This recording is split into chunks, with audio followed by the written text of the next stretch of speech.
Hi, it's Marjie Kemper working in my art journal today with Deco Art Media Fluid Acrylics, as well as other products including stamps and stencils. I started out by coating my pages with gesso and used a baby wipe to spread green gold fluid acrylic across the pages. I also used a piece of washi tape to protect the spine. This is a beautiful stamp from Stampendous, and I wanted to use it as if it were a border stamp. So I used a Post-it to cover the bottom of each impression, so I would only get the brushes when I stamped. I didn't want to get those words "Make Art" at the top of the stamp.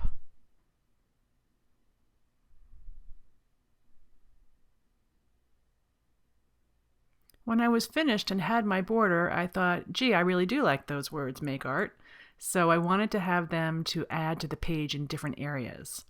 I quickly gessoed a manila shipping tag and added the green gold paint so I'd have a surface similar to my background. Then I went ahead and stamped those words twice on the tag. I wasn't sure if I was going to use Andy Skinner's face stencil or that small eye stamp from Paper Artsy.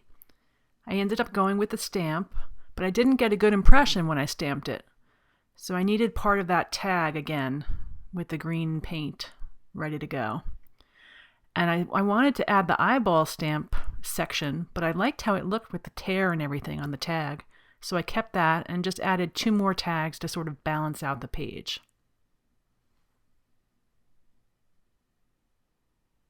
I adhered those with matte medium.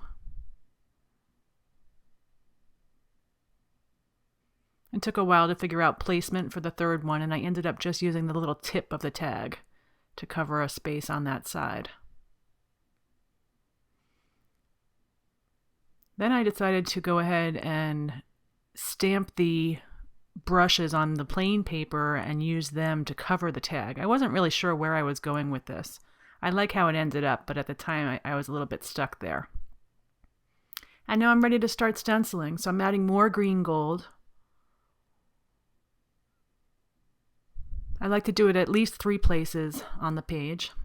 And now this is another one of Andy Skinner's stencils with the Quin Magenta. I love that color.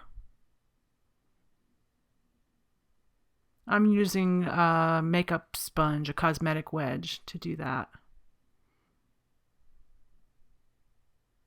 And then I just randomly add additional stenciling. This is a small circle stencil. I had to move it a few times so I didn't get a straight line. I like to make it a little more organic looking. And another one of Andy's stencils, Alpha. Again, just randomly adding more color. That tag on the left sort of gets lost in the background now, but I had good intentions when I put it there. This is a Wendy Vecchi stamp from Stampers Anonymous. It's a typewriter font. I like just adding that in the background.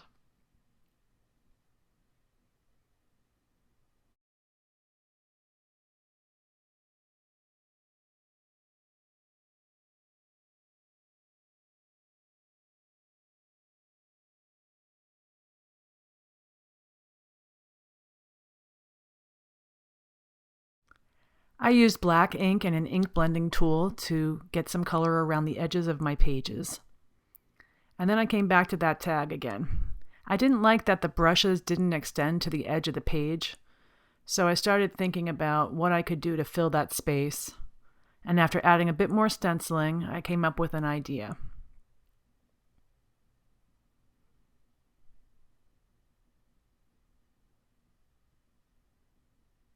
I used a wood mount stamp that is full of pen nibs and a tiny scrap of that tag I had left over to get something small to fill that empty space. I was happy with that in the end. I adhered it with matte medium and added some paint on top so it would blend into the page.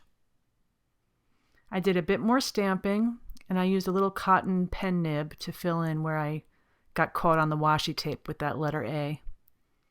I stamped that tiny little art stamp on a piece of clear packaging and moved it around on the page to decide where I'd like to put it. I found a spot. I decided to go with it, bridging the tag and the page. So I found a little tiny scrap to stamp it on and adhere it with matte medium. I added a bit of stenciling around it just so it would look like it was part of everything, and I was set. So you can see my intentions changed as the page developed, but I'm happy with the way it ended up. Thank you very much for watching. Please visit me at marjiekemper.com and see everything available to you on the DecoArt website as well.